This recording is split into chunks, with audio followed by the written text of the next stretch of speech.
Hello and welcome back to Coast FC, the Canadian soccer podcast focused on all things CPL, Canadian Championship, and more. My name is Felipe Ojejo. And I'm Mike Rice. And today we are going over some more breaking news from the league, going over some updates on the CSB Mediapro relationship that just broke. We're going to be reviewing some of the CONCACAF Champions Cup action from this past week and a few transfer tap-ins at the very end. But before we dive into it, as always, remember to follow us on all of our social medias at Coast to Coast FC and on Spotify, Apple, and YouTube so that you can see our visuals now that we're doing more visual media. I love to do the little slideshows and be able to create memes at any opportunity. Any excuse to create some memes is always a fun time for me. So if you don't have Spotify and you want to see them, feel free to check us out on YouTube. But let's jump straight into the biggest thing that has happened, honestly, aside from the CONCACAF Champions Cup and everything that literally broke today at the time of recording, which is on Friday, February the 16th, which was the CSB Media Pro relationship might be rekindled. Basically, the way that we have been informed is by Martin Ross, who did an exclusive story stating, quote, that Mediapro's One Soccer is set to continue offering live coverage of the Canadian Premier League during the 2024 season after conciliatory talks with CSB Sports Business understands. So it seems like there's they had a little messy breakup. We talked about last week that maybe they were having second guesses and stuff like that, and now we're probably expecting this grandiose reunitement, profession of love between the two sides. Maybe not, but it is nice to see. It is nice to see that all of this drama, this a lot of people were being a bit inflammatory on social media. It was hard for ourselves to not be sort of caught up in the emotion of everything because of what it could mean for the league and for our livelihoods here and that's coast to coast. But no, in the end, I mean, there's still a lot of questions. That still doesn't necessarily solve much, but it does help a little bit in terms of understanding where we're going now, because we're just under 2 months out from the beginning of the season and we had no idea what was going on. It was about 2 weeks ago now that the news broke, 2-3 weeks ago, and there was really no update. So now to have something a little bit more concrete, obviously still no official word from either party, but the fact that this exclusive story broke out does kind of give you a little bit of relief. I also saw that Ben Steiner stated that, quote, there will be a little bit of change on how the business operates and where funding comes from, but not much will change for consumers, which for the people who are just watching the actual show or the games or One Soccer shows and stuff like that, probably means you don't have to change too much. You don't have to expect much difference. But I am curious to see the whole business operation thing, because one of the first few questions that came to mind for myself is this going to mean that there's a new deal? Is this going to mean that there's going to be some changes to the way that the league sort of operates, maybe not in the necessarily short term, but in the long term? Because they only said for the 2024 season, but the league can and hopefully will continue past the 2024 season. So are we going to get any details of this, of a potentially new deal? Because it seemed pretty certain that they shredded the last deal, at least on Mediapro's side, that they pulled out.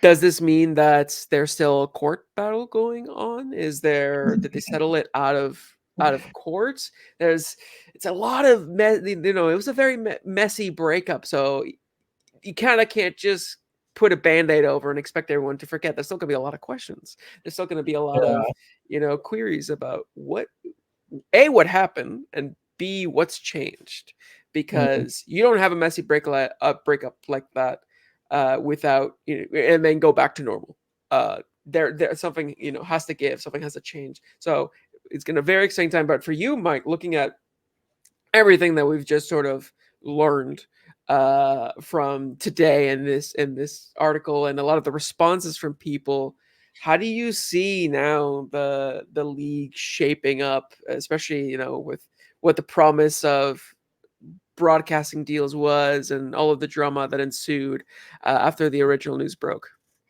Well, if we're going to squeeze any remnants left out of this relationship metaphor that we've been using every episode, is that it seems like these two have both tried to go their separate ways.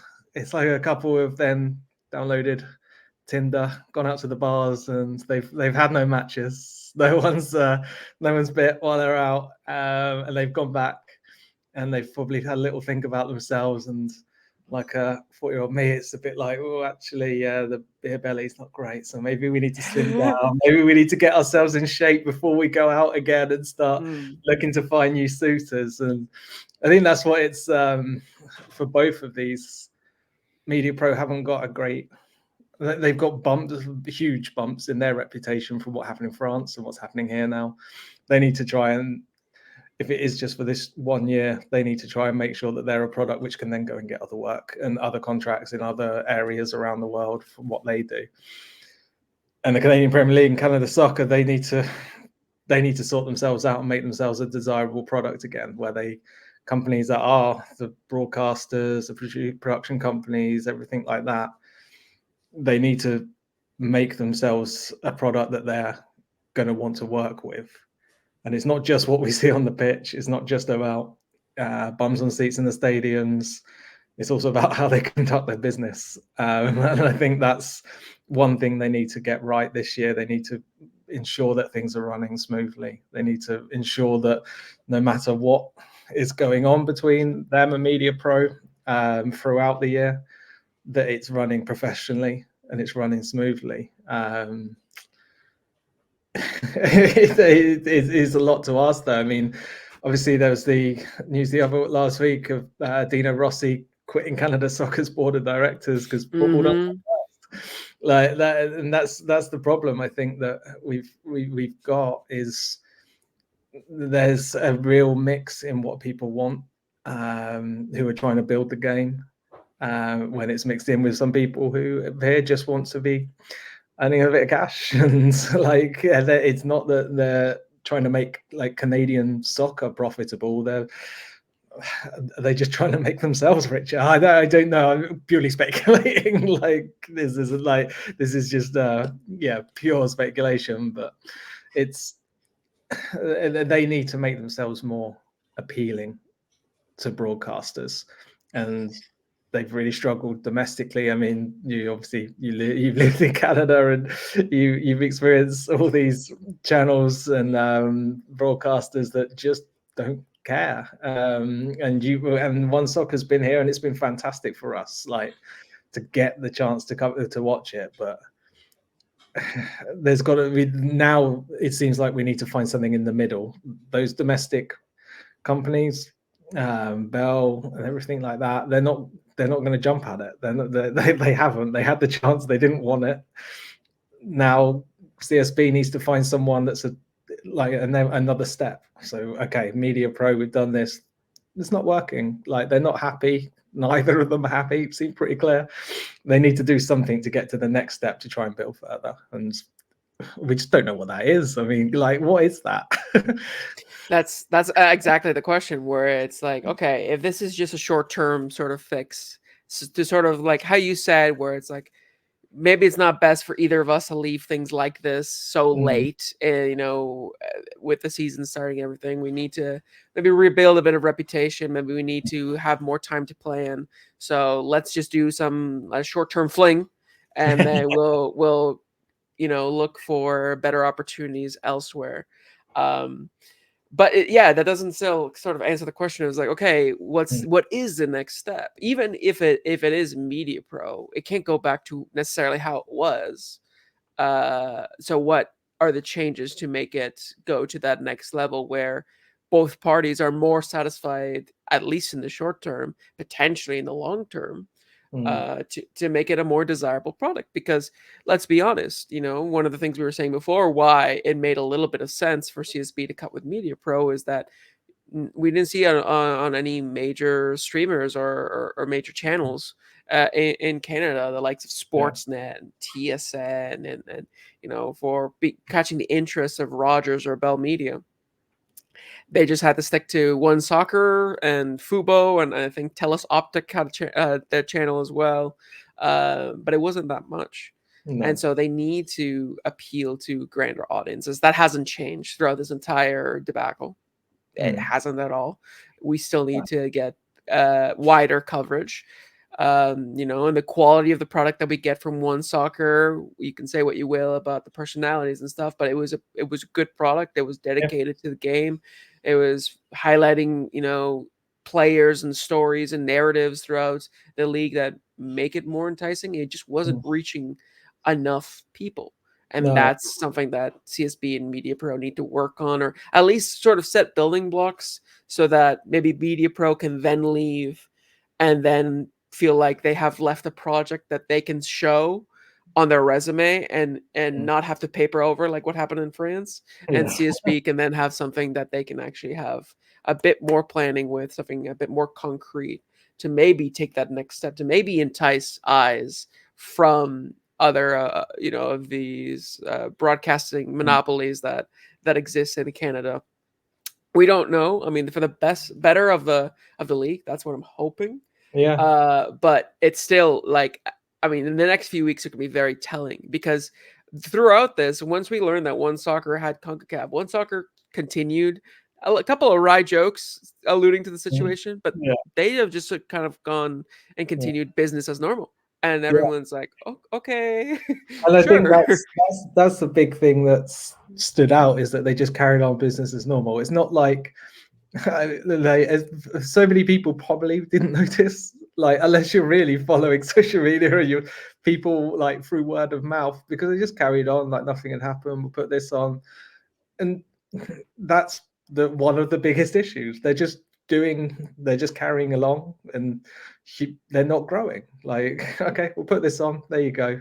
And unless they've told you, or like, how did you grow this? And if that's how they're continuing to run things throughout this year, then it's not going to grow. Like, I remember watching when I forget if it was a national team game, maybe it was on One Soccer, so they put on a couple of games live on YouTube, and you've got the counter at the top saying number of people watching, and I think it was a Pacific game, and there was about 400 was the highest point that I remember seeing, and it's like, well, that's not a huge amount. Like, I know people who were tuning in. There was a big game, and that's why it was on YouTube. I understand that, but yeah, they can't just carry on with business as normal, and that's the thing I'm finding the strangest. That's what they did with the CONCACAF Champions League Cup game.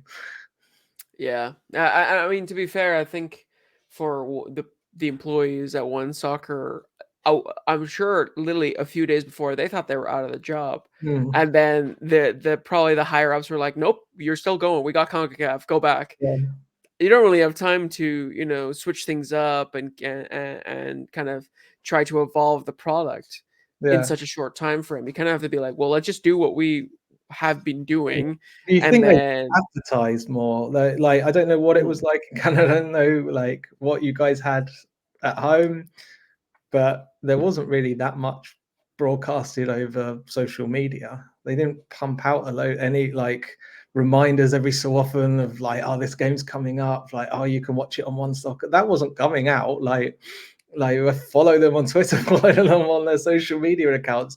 But it was quiet. Like, and that's the thing. You think, yeah, let's get, like, make sure people are coming back. We got a game. Make sure they remember. But, yeah, I don't know. But just found Yeah, it weird. I mean, it's again, it must have been very tough in the Mm. time frame that they had True. for the specific at the employees at One Soccer. But I mean, now with CONCACAF going on, I mean, the Cavalry Orlando game is coming up Mm. next week, and so they have that as well to kind of go. But I'm hoping they do sort of evolve the product a little bit ahead of the 2024 season. maybe not on the face of it, like how Ben's tweet said, where like it might not change that much for consumers, but at least give some assurances that behind the scenes things are being built so they can be better, and then hopefully the people who do report on that stuff, who kind of get that inside info, uh, whoever that might be, can sort of give assurances that it's like, okay, things are just, we're not pretending like nothing's happened. Things are being done behind the scenes to make sure that the product all of the foundation of what we created so far is improving. Because I can't see this, if it's a short-term deal or a long-term deal, this whatever deal may be surviving more than 2024 or 2025 at the way it is. It needs to continue to grow, both for CSB's things with more teams, and Mediapro with more broadcasting partners, and like sub broadcasting deals. Because 2026 is looming, the World Cup and everything. Once that's over and all of the eyes have turned to whichever competition is next afterwards, uh, then now we have to sort of sustain what we've built ahead of 2026 and be able to keep that going, even if a lot of the world's eyes aren't on Canada anymore. So I think that's going to be the biggest thing for CSB and Mediapro moving forward, is ensuring that they are at least putting building blocks in the system for them to, if they go to the separate ways, both leave kind of be like sort of proud of what they've built and knowing that it is so at least somewhat secure for the near future. But yeah, I mean, we still don't know all that much. Again, a lot of what we've been talking about the last few weeks is speculation, because we've been just getting little tidbits here and there, and especially on social media, there's so much, like it blows up so much. You make a mountain out of a molehill there if you want to. But whatever happens, hopefully it means that we can have as good as a product, and hopefully even better as a product, as what we've been used to with the CPL. Yeah, definitely. And like they've tried to expand what they do. Like throughout the year, they have their own the sort of programs looking at the league. Also, I think they've got the Footy Prime podcast was broadcasted over that as well. They probably need another external sort of CPL focused podcast, video cast. Like they need to think about these things. And there's people out there. There's people out there that could be of use. I am. I think, you know what? There's a name, but I can't put my finger on it. Someone covers it all. I don't know. But I'm sure it'll come to us later. But yeah, no. I mean, more coverage. Yeah, that's where that's what's gonna be important. And fans coverage even is like, we need all the help we can get at this point. So hopefully, One Soccer opens its arms to being able to accept more fan product, and maybe journalists, podcasts that do videos and have visual media and memes, maybe. Exactly. I mean, they got to snap us up quick. We're bursting at the seams with. I know we're a hot product right now. We're a hot product. But moving on from the CSB Mediapro relationship, we'll go into some action that's happened in the last week. CONCACAF Champions Cup Leg 2 occurred between two Canadian sides. We're going to start with the Forge FC versus Chivas game, where unfortunately for Forge, they fell again 2-1 to Chivas, though they had some bright spots throughout the game. The biggest one, of course, being at the dying moments, where 17-year-old Kevon Tavernier scored a really good goal in the second phase of a corner, and kind of announced himself not only to Forge fans, Canadian fans, but I mean, this is on the continental stage. A lot of Mexican fans afterwards were commenting it on as well, that this kid might be something special. Hence why I put the Boy Wonder meme there, because it seems like he might have a big role to play for Forge in the upcoming season. But let's talk about the game first before we talk too much about Kevon's performance. going into a 3-1 down, going at altitude to Guadalajara again. Forge are in preseason form. Guadalajara are already 6 or 7 games into the season. It was always going to be a tough ask for Forge to be able to get anything out of that game. I think more than anything, it was going there and playing with pride and showing, sort of flexing what Canada soccer can do, even, or Canadian soccer can do, even if it isn't winning against a massive side like Chivas. And I think that they can probably, look back at what they've done and be pretty proud of everything that they've managed to do, because they have now a repertoire of continental games, and I think these performances build your reputation not only in your own league but across the continent. And I think, a lot of Mexican fans afterwards on social media were reaching out and saying that they were impressed by what Forge were able to do, and that they want to keep an eye on Canadian soccer, which is always nice. Yeah. But there were obviously some moments where the preseason form kind of kicked in, knowing that you saw the team in preseason. The 2 first goals that we saw, the first one, it was a little bit of a mistake from Kalongo, who, to be fair to him, he's a young lad. He stepped into the team because of a certain situation that we'll talk about in a little bit, with Tristan Henry and the starting goalkeeper.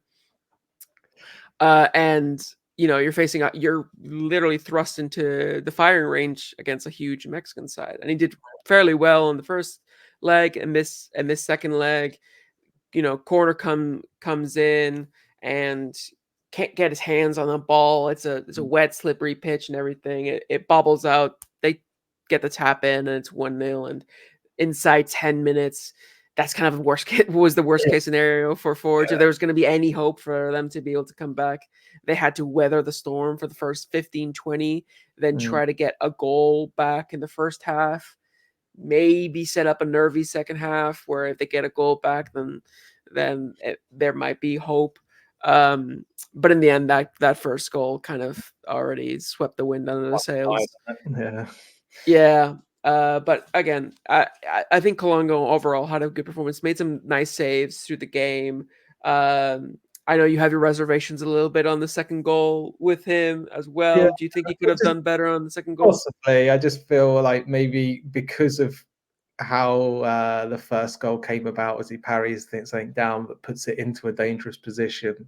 Same thing happens again. Like, maybe I'm being overcritical, that maybe he should have tried to parry it away from the goal rather than back into the ready into that sort of area. But it was a good strike, and he did well to get his hands on it, to block the shot. So, I mean, possibly I'm being overcritical. But I mean, Chivas just showed their quality. Like, that second goal, especially, like, got down here, like they win the ball up high, and it's just one pass inside, another ball, just a straight ball into the box. But the speed and the positioning that they've picked up, they're able to just quickly bypass 4 Forge players. They're just completely taken out of the game. And like you say, like, that's early season form from Forge, and just the golfing quality that, like, these Chivas have got the funds, they've got the history. Forge, we've got to remember that the CPL is the young league, and these players, they've got experiences elsewhere, and they've come back into the league as it started and things like that. But we're still a long way behind, like from timelines, not just like finances. So it was good to see that. Just feel a bit sorry for Carl Becker when he got that chance and just wasn't able to just get his laces on it. It was more of like having to go with almost a side foot as he's stretching. And just those little bits. They could have had a few extra closer chances maybe than they got in the end. Like the final ball and the final shot wasn't quite there. But I think that's what's key, isn't it? Like, they were making those, and that's really important. Like, when we're seeing that these sides are going to slowly improve, and in next year, 2 years, 3 years, we'll see an even closer game. You'd like to think, anyway. Yeah, I'm hoping. Yeah, that'll be a good show for if the league has evolved, Mm, where eventually when we have games against Mexican sides, they'll be a lot closer than people think, and maybe it'll be closer to how the Vancouver Whitecaps Tigres games went. That we'll mm, talk about in a little bit. Um, but yeah, overall, I think Forge can, like I said, hold their heads up high. It was like they showed in periods good performances. I think most of all, they just lacked a little bit of bite in the attack. Most of the shots came sort of from outside of the box. yeah. Kyle Becker had that one chance that you said that was good play on the wing to be able to get him in that position. Noah Jensen also had a shot from inside the box, but most of the other ones were kind of more hopeful shots from outside of the box. I thought, the most dangerous player Forge had was Benny Badibanga, and we only saw a few glimpses of him. I think Chivas did well to neutralize him. Mm, But I mean, the thing that most people take away from was obviously Kevon Tavernier's goal yeah. at the very end. You saw how all the players sort of, celebrated with him, how Bobby celebrated too, because he's just this young kid who's come in and similar to TJ Tahid and Vancouver is only starting to make waves, got called up to the under 17 and the under 20 for the Canadian men's national team. Uh, and so like his story is sort of starting, and to have this be like a way to announce yourself Mm, fits really well for what you want your career to sort of span. It's like you had a big game, highly televised game against a big team. You come on and immediately you make an impact and you score your team's mm, only goal. Consolation goal, yes, but still it's something to celebrate and something to be able to build yeah. off of. And I'm very excited to see, especially with the other 21 minutes that Forge is going to have to accomplish. I'm excited to see if Kevon Tavernier has a bigger role for Forge, especially since their squad isn't as deep as others. Mm, To be able to yeah. see him feature more. Yeah, I mean, Wibens Pacias finally, that's been like finally confirmed. He's at Nashville now over in MLS. So there's that slot that's been opened up, and they haven't gone out and spent money on anyone. They haven't brought in like they. I mean, they've brought in a few players that maybe could. Well, guy's name escapes me now completely. Quickly spin that to watch who they just brought in. Apoku and Doma. I'm not sure. If they will end up playing a similar role, but I don't believe so. So this is a chance that he's got, that it's like they've identified that now's his chance, and it's his time to sort of break out. He's sort of gone under the radar because of TJ Tahid, like both in the Canadian youth set up together, getting those call ups, just the two of them from the CPL. I mean, see, TJ's had plenty of chances last year with Vancouver, but now Kavon's going to get those chances now, and then we'll see.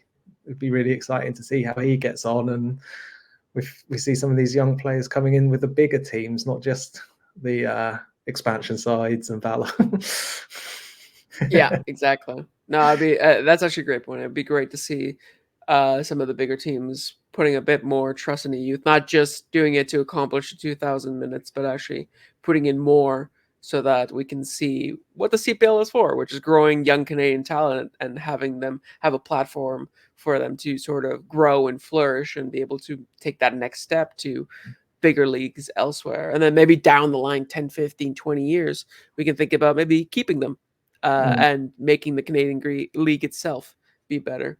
But that's in the long term future. yeah. But yeah, overall, entertaining match, and Forge have some really good, preseason prep to go into Mm, the 2024 CPL season. So watch out for them as the season starts. But now we'll go into the second match of the night. Actually, no. Let's talk about Tristan yeah, that's Henry, all just yeah. because wait a minute, that is some hot drama that I do not want to gloss over. Yeah. Tristan Henry. So let's set up a little bit of a timeline. A few days ago, we saw that, or a few weeks ago now, we saw that Bobby admitted that Tristan Henry was not going to feature because of personal reasons. And then I believe it was a week ago, Northern Tribune, Jean-Jacques, came out with an article sort of explaining what was really going on with Tristan Henry, which was essentially that he has been having contract disputes with Forge. He wanted to leave. The club did have a club option to extend him by a year, but he wanted to go to the USL. There was the whole thing about he has expiring green card that he wants to be able to renew and just seek new opportunities, which I think, after being 5 years at Forge FC and being the starting goalkeeper since day one, he is allowed to do. But apparently the club, whether that be the coach or whether that be the president, basically said no and sort of triggered the contract. And he did not report for training. And he basically didn't feature for any of the preseason prep and or for either of the games. Tristan Henry then came out and said, "Don't believe everything you read," essentially. But obviously there has to be some truth in it. And then, friend of the show, Wander's Notes, came out and sort of corroborated Northern Tribune's story by poking his head around some sources close to Tristan Henry as well. So I don't know if for Tristan it's necessarily maybe him saving face of not wanting to look too bad in the public eye for his disputes with Forge, or what might be going on, because I, as someone who writes for Northern Tribune and I frequently chat with John, he's a respectable journalist. I know that he doesn't like post, hearsay or like, half truths or like rumors necessarily that don't have any foundation. He will do his due diligence. So I believe him and what he wrote. But obviously there are two sides to every story, and there's probably still a lot of things behind the scenes that we don't know. But for you, how does this affect sort of Forge preseason planning? Because we've already seen huge names, walk out the doors of Tim Hortons Field. Tristan Henry is another one. I mean, at this point, there's already damage being done because of this drama. But like, if he does stay, but let's say they do eventually let him leave, how do you think that'll affect Forge going into 2024?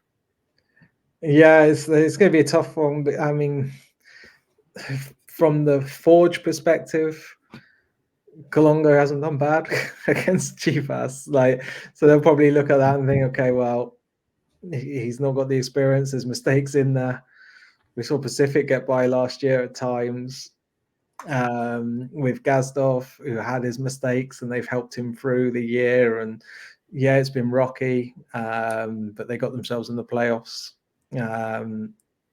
Maybe they'll look at that and think, well, yeah, we feel we're in a better position on field to deal with that. So let's give Kalongo the chance. Like if he was to leave, Forge's viewpoint probably would be that, and they've got the opportunity to then see, okay, well, if there is someone who's actually can come available, then great. If we can get an upgrade, then fantastic. For Tristan Henry's side, I mean, like going through, like remembering that article, I mean, someone else, and I don't know who it was, a former CPL player wrote, "Personal matters, stop lying and holding your own players hostage."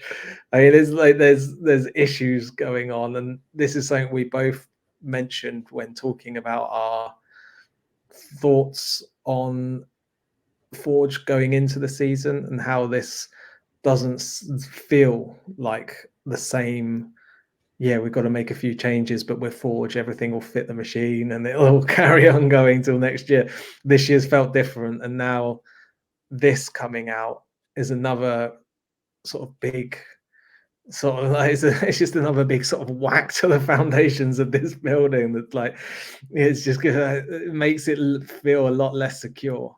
That's got it for Tristan Henry. Obviously, he there's the rumors of Memphis being interested. They rejected the deal. That ship's probably sailed. So he's now personally in his career, he's now in a really difficult position now that he's probably got to either find a new club to be interested to pay money for him to forge and have it accepted, or stay at Forge, or I mean, from reading through other parts, just retire. So just tear up your contract, retire. Then I mean, we've seen it we've seen it in Europe, and the name escapes me now. Who retired and then just signed a new contract with another club back in another country. Domenico Criscito from Toronto FC. Yeah, Left back who retired at TFC and then just popped back into professional football at Liga Genoa in Italy. Yeah. So maybe he does that. Maybe he just thinks, screw this. Right, I'm retiring. Hops over the border, finds another club, few trials. I'm back. Yeah. So I mean, this could go either way, but I mean, we've said it before, haven't we? This doesn't feel like the normal changes happening. We're dealing with it kind of Forge. This seems a lot more sort of difficult to just sort of take quite calmly. There's just lots of questions being thrown up. Yeah, especially because Tristan Henry has been such an integral part of Forge and the league, and he's a leader, experienced head, and he's a great shot stopper. He has his moments, but he's still overall a very, very good goalie. Yeah. And this late in the game, for both him and Forge, it's hard to find sort of replacements because a lot of teams already are starting their preseasons. And so for like Tristan, a lot of teams have already sort of concluded their business. And so, is he going to be able to be, picky about his options, or is he going to just go wherever there is any interest this late in the game? And then for Forge, I mean, you look at what Ottawa did by signing Ryan Yesley from Valor, and now knowing what's been happening with Tristan Henry. In hindsight, you think maybe Forge should have jumped on that. To just have a quality keeper in case Henry does leave. It does make me think about Forge's mentality in terms, approaching this new season, approaching the future in general. Obviously, you want to hold on to your best players, but it does seem a little bit weird to me that they've sort of, allegedly forced this issue, because they haven't had too much issue saying goodbye to some top players in the past, especially when they've wanted to leave. And I think, like I said earlier, Tristan Henry deserves to be able to leave on his own terms when he wants because of everything he's given to the club. So it does strike me a little bit odd for Forge to be doing Do that. you think this all ties in with all these, like, Rubens Pasillas decided early, I'm off, like, and that's career related. He's taking his shot going into the MLS side. But when you're thinking about players like Razat Rama, Ashinoja Johnson, all these big key players, on one side they took a long time to sign their contracts or leave with Razat Rama because they're probably looking for a bigger contract somewhere that Forge can't offer them. They're looking around the market. But these are all key players. Are they now, because of this, like, part of you in your head is thinking, do they just want out? And they're like, they've just waited and waited. Ah, shit, there's no options. Okay, I like an Ashinoda Johnson signed, but some of the others have just gone like, it is all key players that are trying to leave. It's not, they had no problems keeping players who are fighting for positions, but the key players and leaders, well, a lot of them were quite keen to find somewhere else. Yeah, no, it does sort of raise concerns about maybe what the state of Forge's future is like, where a lot of the key players are like, I'm done here. Maybe it's because they've all thought, well, been here, done that. Like, exactly. It could be that. I've won so many trophies with them. I want to try a new challenge, which is very fair. But I think maybe for Forge, it was kind of like, okay, Rubens Pasillas, key players leaving. Magikarp James, key players leaving. Razat Rama, key players leaving. They almost lost Ashinoni Johnson, but they managed to sign him on. Now Tristan says he's leaving. I wonder if at one point Forge were like, okay, that's enough. That's too many key players leaving. We can't just let everyone out the door. that wants to leave for new opportunities, we have to do things, at a reasonable rate, or else it's gonna make us go into free fall, Yeah. basically. Which I think for Forge is understandable if that's the case. Mm. But it's just it's tough to digest this, considering everything that Tristan's done for Forge.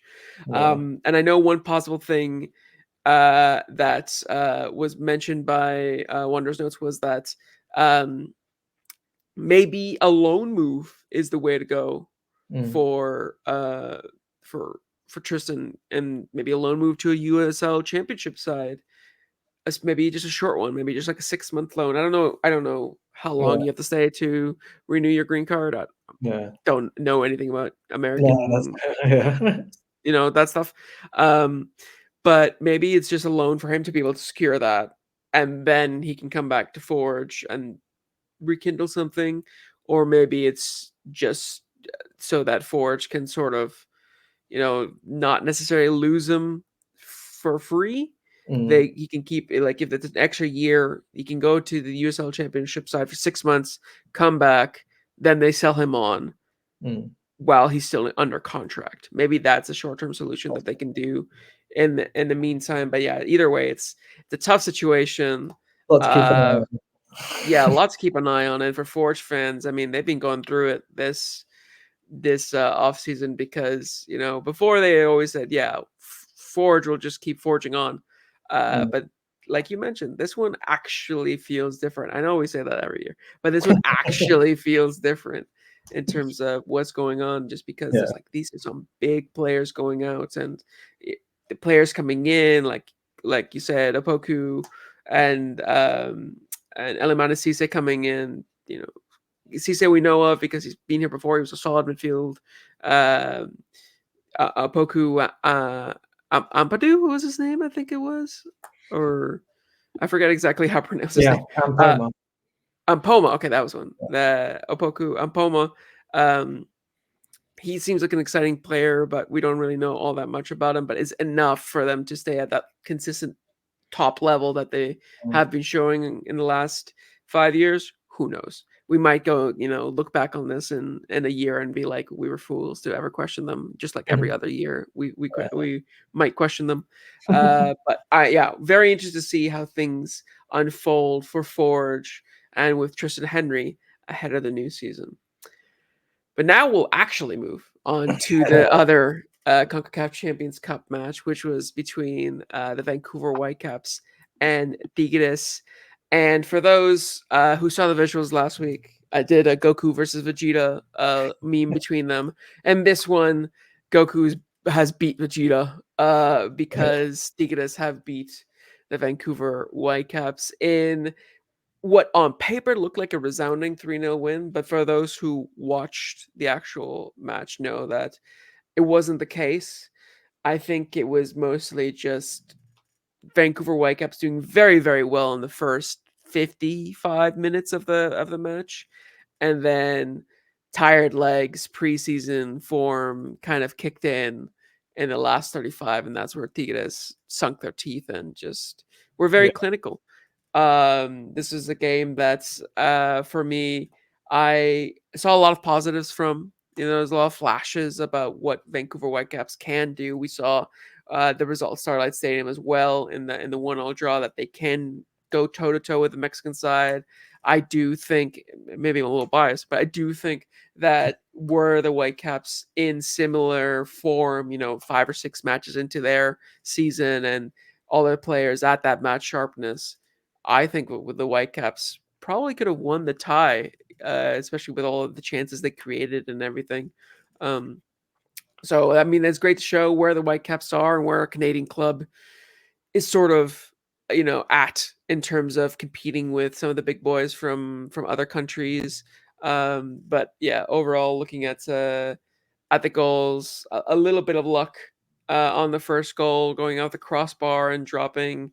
Mhm. I believe it was to Goriran or Goriran. But the second and third one were just, the Whitecaps were just Yeah. caught with tired legs, caught off guard. Vanny tried to do some tactical switches. He put Gald at left wing back, and that's where they got the headed second goal, which you can't expect a very attacking minded player to do Yeah. that well defensively in the air. Mhm. But at that point, you kind of had to throw the kitchen sink to try to get the goal back. I think it was a great experience overall for them. Again, a really good preseason prep ahead of the MLS season, especially since Whitecaps under Vanny have been slow starters historically. I think Mm. having these two matches against Tigres, which is not just a friendly but proper competitive matches, Yeah. puts them in a really good position ahead of the new season. But for you, was it surprising in the end the results, or did you feel like it was fair on the performance between Tigres and the Whitecaps? Yeah, I mean, I felt Tigres are the better team. Personally, like I don't think that's it's not a huge shout, is it? But they just showed the quality. And once they got the game back home, they were more the comfortable side. My biggest takeaway from the Whitecaps was that Laborda was desperate for a goal. He really Oh had. yeah. He really like.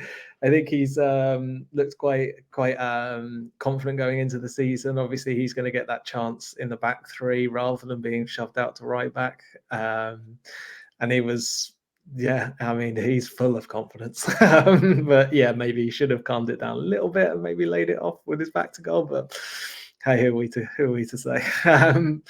But yeah, he's tried to move things around. I think one of the bits, just because I'm super picky, it seems, I've realised I keep being really, really harsh on everything Fortune done so It's far. okay. You'll be the bad cop. I'll be the good cop on the show. Yeah. That's fine.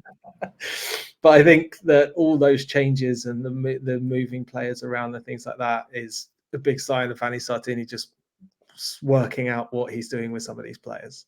And he's when he bring on like Fafa Pico, okay, I brought him on. I want to do something, but now I'm having to move, and it seemed all a bit on the fly.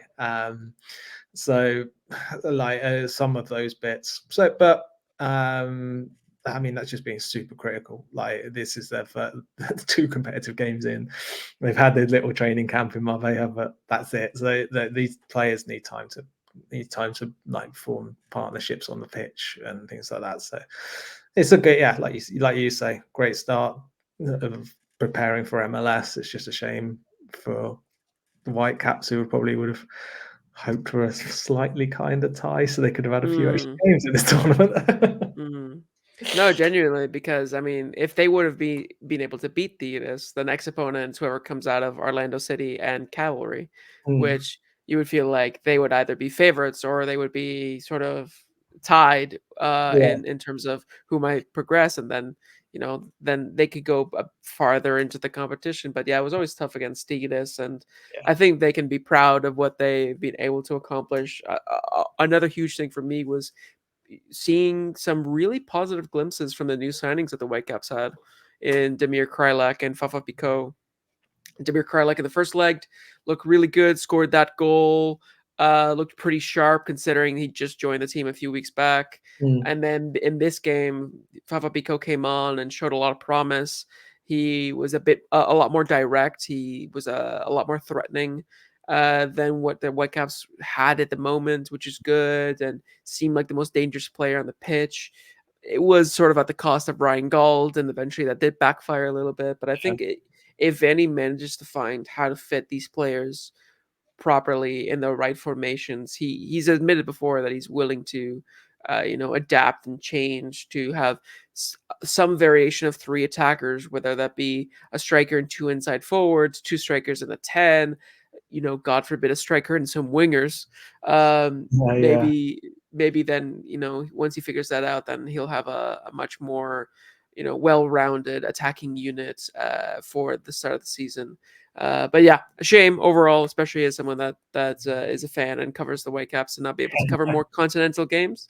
mm, But at least they were two very entertaining games, and hopefully it does well for the Whitecaps in the long run. But that is it for our CONCACAF Champions Cup review. Now we're going to finish off with a couple of transfer news tap-ins. There hasn't been as much transfer news as there has been maybe in the last few weeks, but we still have a couple of notable finds. And your standard fella signing, like Yeah, clockwork. Another one. exactly. Another Valor signing here. They signed Abdul Binate. Valor.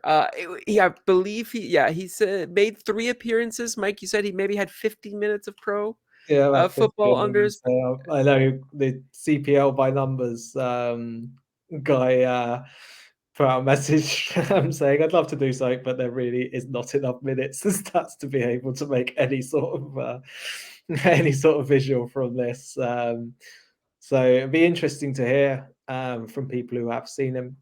Personally, I haven't really, obviously. So it'd be interesting to see where his particular skill sets may fit amongst these other forward players that they've brought in.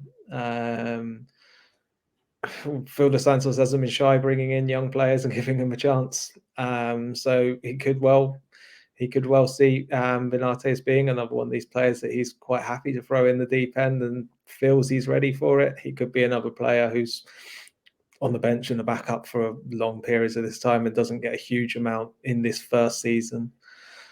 We'll just have to wait and see on that one. But they're really going to have a lot of. I mean, they must be going on quite a few sort of team bonding retreats just so they get to know each other's names and get to know each other, because this is a whole new team. Essentially, a whole new team. It reminds me of Nottingham Forest in England right now, where it's like, is there even enough space for all these guys in the locker room? It was when Mauricio Pochettino took over at Chelsea, and he didn't even recognise one of his players after the game who came over to talk to him and didn't know who played for them. We like with Phil Dos Santos. Yeah, exactly. But yeah, hopefully we get to see a little bit more of Abdul in the coming season. I assume that he's probably going to be the deputy to Sean Hundle up top. Maybe comes on if they're in need of a goal, just to get some more minutes in his development. But yeah, hopefully we see a little bit more of him to be able to actually form an opinion on him. Yeah. But a biggest thing is, surprise, surprise, Valor have made another signing. But moving on, we also have a more well-known face to the CPL fans joining a new club, and that is Jonathan Grant joining Atletico Ottawa, which is huge because last time we talked about Ottawa in our grading episode, you said that their backline was paper thin. Now they've added not only a very experienced defender, but a versatile defender. A little bit how Paris G was. He can play in the middle and he can play on the wings as well. He's played a right back. And so he's a player that like Ottawa could sort of put anywhere in that defensive line and know that they have somebody who's capable of playing there.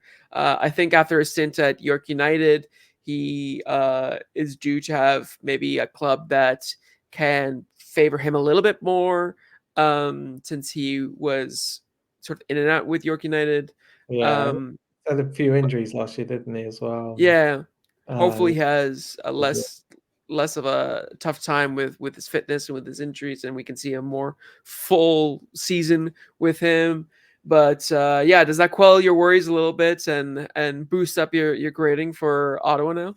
Definitely. I mean, we said like they're I mean, I couldn't even remember what grade I gave them while we were doing the show. Trying to remember a week back, I think we gave them A's and said potential. Well, like it's still an A, but once they get a right wing back, done, and they just probably need another centre back. Once that's in, I mean, that's a full complete team. This is something that we look at Cavalry. They've got that. Their positions are fixed and they look strong. Ottawa they look strong, but they just have a couple of little holes. And this is a really good signing. I mean, it's not the exact like for like from right wing back to left wing back when you've got Debrienne, who's just an athletic machine running up and down, a little bit crazy. Jonathan Grant can get up the pitch really well. He can contribute, but he's a much more sort of calm, experienced player who can defend really well. and he's going to get forward and deliver crosses into the box. I mean, Sam Salter's going to love this signing, I think.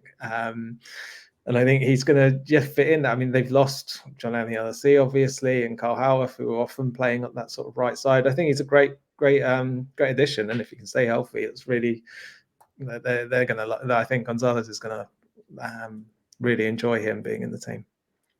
Yeah, especially since they are making a lot of changes. Having some more experienced heads in the locker room is always going to be a bonus. And yeah, just a couple more additions, and genuinely Ottawa is starting to look like a heavy favorite for the regular season championship.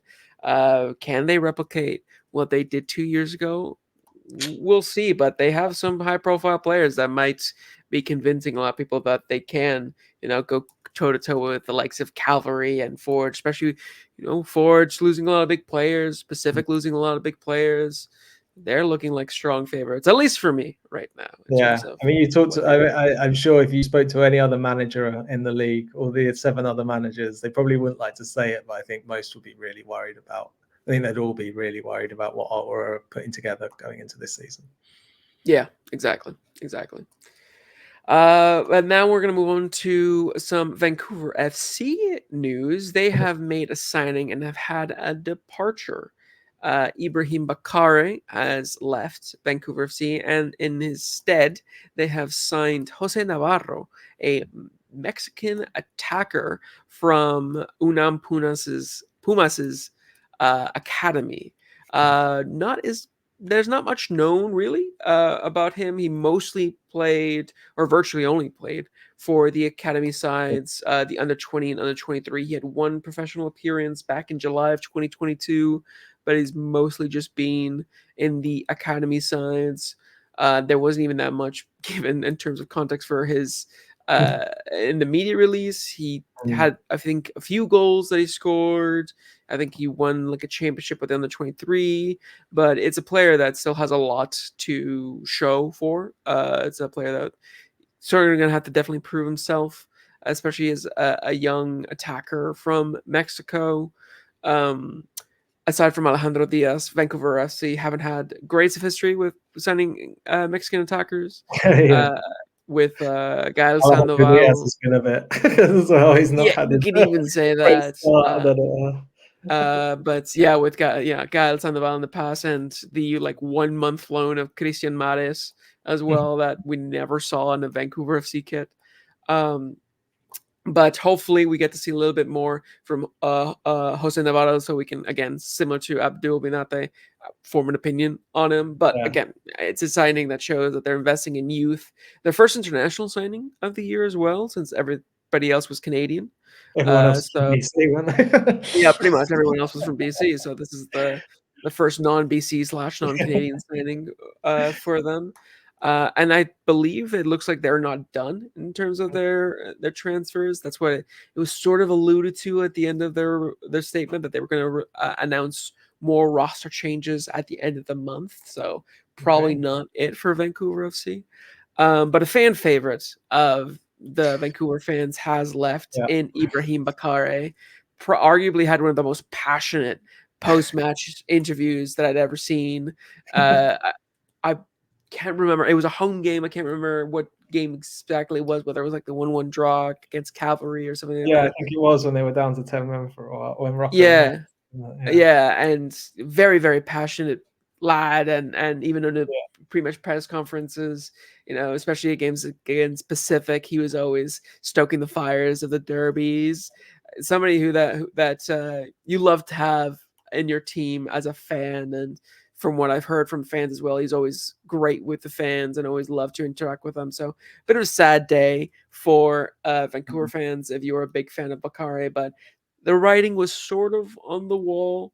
He didn't feature all that much towards the end of the second half, where they actually started to turn up, and signing Paris G and David Norman Jr. and the fact that Paris G is versatile. He sort of kept falling down and down and down the pecking order, where it's like, do you ever really see him featuring for the squad, barring some big injuries? Not really. And as such a young player, I think he's only 21, 22 still. He needs to be playing regular minutes. So understandable for him to leave. But yeah, a great guy overall. Hopefully, he gets to find a team that can benefit from his passion and his fiery speeches Yeah, uh, definitely. There was no as he one matched finds it. new pastures.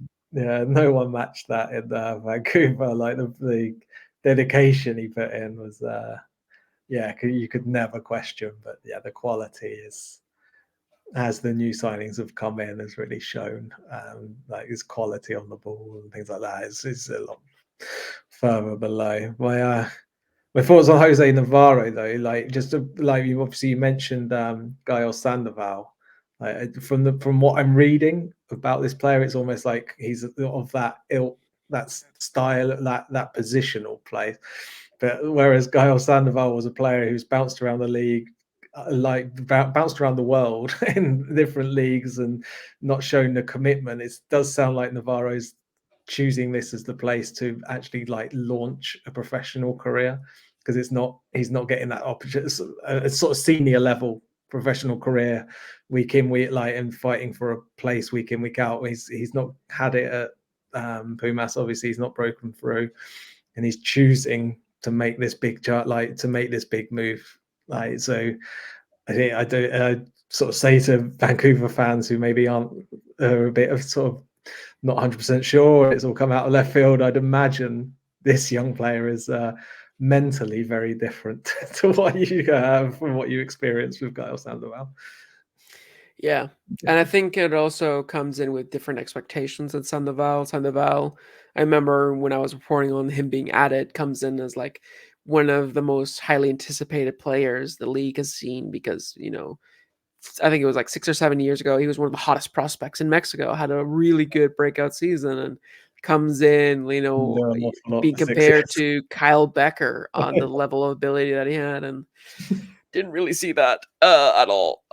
So I think for Jose Navarro, he comes in with very different expectations because they made a lot of big name signings. He's not necessarily going under the radar, but I think the pressure on him is like, okay, let's just see what you got, and that's it. And then he can just sort of be able to strut his stuff, learn, some things under Afshin Goppi, and be able to learn from Alejandro Diaz as well, or somebody that is more experienced in the professional world, has done really well in this league, and is obviously Mexican as well. So I think it's a great move for him in his development, and hopefully over the next few weeks, we get to see a little bit more glimpses of him and maybe learn a little bit more about him. And then as the season comes by, hopefully get to see what he does on the pitch and allow his footballing ability to do all the talking. Mm. Um, but yeah, overall, it, pretty on par for Vancouver FC. Signing a young player. Um, Now let's move on to I think the biggest moves really out of the last week was coming out of Halifax. Halifax made 3 signings in this past week. They signed Camilo Vasconcelos, who is a player that they had before, who signed now a proper pro deal. Halifax fans will obviously recognize him. He's played before for them. They've also signed Christian Valesky, an experienced striker from USL Championship, 31 years old. He's been to a bunch of clubs bouncing around the USL Championship, has a relatively decent goal scoring record to go along with it. And then they've also signed an exciting young player in Vitor Diaz, who was in MLS Next Pro. He was part of the 2022 St. Louis City MLS Next Pro side that went all the way to the final. And did pretty well for them there before moving to SKC2. So 3 exciting signings for Yeah. Halifax. For you, what was the name that I guess stood out the most between these 3 players for Halifax? I guess Valesky, purely because they've only got Coimbra up front, and I think we mentioned it last week how we gave their sort of recruitment a little bit of a hit just because they've got a starting 11.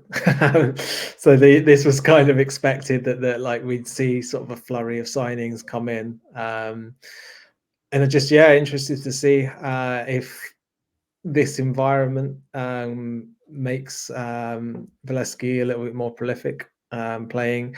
It seems like he seems like a sort of an all-action forward from the little bits I've seen, who will work in that sort of, who Patrice Geyser sees as someone who fits into the system that he plays. So it'd be interesting to see how he does with an experienced player up there who's coming into the league new. But that's curious to me, because I think Coimbra is someone that he's got a lot of faith in as well. So he needed an experienced player alongside that, and I'm interested to see how he gets on. Yeah, and then from what I read of his interviews and stuff, he's somebody who is very ambitious. He's somebody who said I've come here to win. Something that before apparently that was an issue for him, in that he felt like clubs never really matched his ambition until he met up with Patrice Geyser and seemed like they were very receptive to that.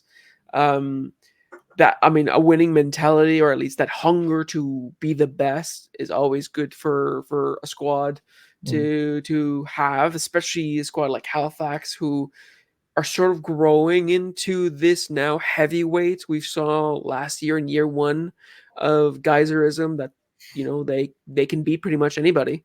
They just need to be more consistent, especially away from home. Now you have year two, you bring in a bit more experienced heads. Maybe Christian Valevsky having that kind of mindset in the locker room will help them, kind of adapt to playing away from home and still be able to bring the same intensity, the same winning mentality as they do when they are home in front of all of their fans. So obviously with Thiago Coimbra will be a player that he can learn from, a seasoned striker, and it'll be good for them to both be competing for spots. And I'm interested to see, how he fits into Geyser's system.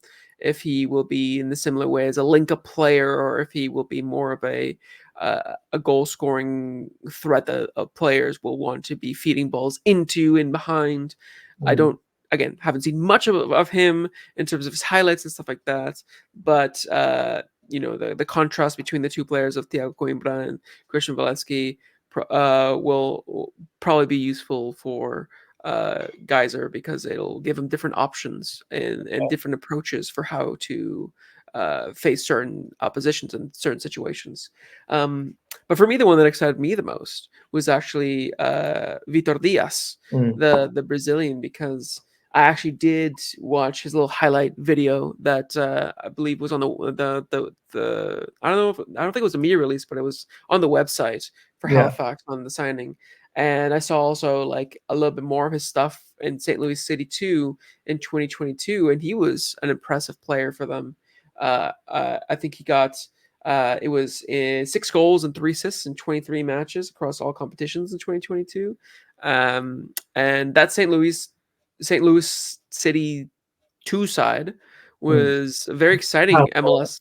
Yeah, it's a mouthful. I had to kind of remember what every other word was. It's not as easy as SKC. SKC is so much easier to say. They should work on that. But yeah, for St. Louis too, it was a really like impressive campaign for them in general, and knowing that he was a part of that, he was a key role in that, should excite a lot of Halifax fans. Obviously, the Brazilian tag and him being an attacking midfielder is always going to be exciting, because people are always going to expect that little samba flavor to the football. To go alongside with Thiago Coimbra. I'm excited to see Halifax sort of take that next step under Geyser, and if Vitor Diaz can be another exciting player, maybe to come off the bench to pair alongside like an Aiden Daniels, to be able to be either his counterpart or maybe a competitor for him. Obviously, we know that Geyser likes to have a starting team and a team that's vying for the start. So the competition between them two will be interesting to see how that unfolds throughout the season. And even though we are not going to be at the training sessions, the teams that he chooses in the matches will sort of speak for themselves a little bit. So it'll be very good to see him. And then, let's say a word about Camilo Vasconcelos, a young player from that we've seen before with Halifax. He's someone that Halifax fans have been excited for before, and they're upon his signing, they were very happy to have him along. And again, with Halifax's squad being so thin, bringing some youth into it, now, again, with him being a pro, signed for a pro deal, it is great for him, and hopefully we get to see a little bit more from him. He comes from Cambridge, Ontario, so Halifax is not his home, but I'm sure it's felt a little bit like home the last little while for him. So I think he will be happy to see a pro deal with them and familiarize himself more with the city and with the team. Um, but yeah, a young player for Patrice Geyser. You think we might be able to see a little bit more from him in this season now that he's a mainstay in the team? I think so, because I mean, last year when we were talking about York for so long, like all of a sudden it crept up that Halifax hadn't been using their minutes either, and it was a rush, and it was like, oh God, does Patrice guys even remember he needs to do this? Yeah, and so it's a point where he's going to get opportunities because of his age. But the fact that he's been within the sort of like the development squad and getting like a flavor of how the team plays, and then has been given that opportunity, shows that they see that he must be learning like what they are expecting of a player in the positions he's going for. And like you take from that. I mean, we'd have to ask Josh Healy and people like that for a bit more clarification, but that sort of says to me, like just from the basics that you see, that yeah, they see a player that's learning the ropes and is ready to start making some steps forwards and try and earn himself further contracts and further starts and go and make a career for himself. So yeah, really interesting to see. Yeah. And obviously, he was the under 21 player of the year in 2022. So now for 2023, having that um, security in his contract will allow him to continue to develop and to continue to play. Um, one other signing I actually completely forgot, and I don't have a graphic for it there, was that the Halifax also signed Kareem Sow, which was a player that they had in 2021 and 2022. So I wanted to just put that in there, that they have made even more signings. So the squad depth has continued. And from what I remember from Kareem Sow, he was a good player for them. He was a defender, which is something that they need right now, considering that they only have a backline of 4, which is the starting backline. But yeah, he joined them from the 2021 CPL U Sports Draft. He made 11 appearances, and he left to finish his mechanical engineering degree. And now he's done his degree, and apparently he kept his good graces with Halifax because they signed him back to a 2-year contract. So congratulations to him, and hopefully same thing. We'll learn a little bit more about him as the weeks go on. But that is all the transfer news. The last thing that I wanted to talk about with you is not transfer related, but it is jersey related. Cavalry FC have dropped their new jerseys, and I love looking at jerseys, new jerseys, the jersey drop. I did a whole CPL jersey grading article for AFTM last week where I went and gave everybody a grade and explained why. And I love jerseys. And looking at these jerseys, I'm a really big fan. I don't know. I was curious about your opinion to see what you thought about the home and the away kit, but I think these are very clean, very nice jerseys. Yeah, definitely. Yeah, I like them too. I'm not as big a jersey guy as you, but they do look really cool. I really like them in the sort of like the Northern Lights got thing going on there. Yeah, I mean, it looks really nice. They will look really good when they're beating Orlando next week. Yes, that's what I'm hoping for. Actually, that's a great point. I hope that we actually do see them Yeah. this coming week against Orlando and see how they look, in the flesh on the players playing. But yeah, really like the innovative sort of red kits that is a little bit techy. It looks a little bit futuristic. Yeah. But for me, the big winner is the away kit, the Northern Lights. Yeah. I think that's a great thing to be able to put on a jersey, the Aurora Borealis, and even the setting of the photo that we have there out in the winter cold into the forest kind of hammers home that you know sort of showing that Calgary has its innovative, like its techie side, but still the call to nature. I think the design overall very, very good. Yeah, I'm a big fan, and I'm very excited for when all of the other jerseys drop. I'm sure we'll talk about that when that happens, because it's my favorite time of the year. Honestly, is when the jerseys drop. It's I'm like a kid on Christmas when they come out. Honestly. But aside from that, that is it. Thank you so much once again for listening to this episode. Follow us on all of our socials, as I mentioned at the beginning, so you can give us your thoughts on this week's episode and all of the episodes that we've done so far. And if you have any interesting tidbits to add, and if we like them, we'll add them into the next show. But until next time, I'm Felipe Ojejo. And I'm Mike Rice. And this has been Coast to Coast FC, signing out.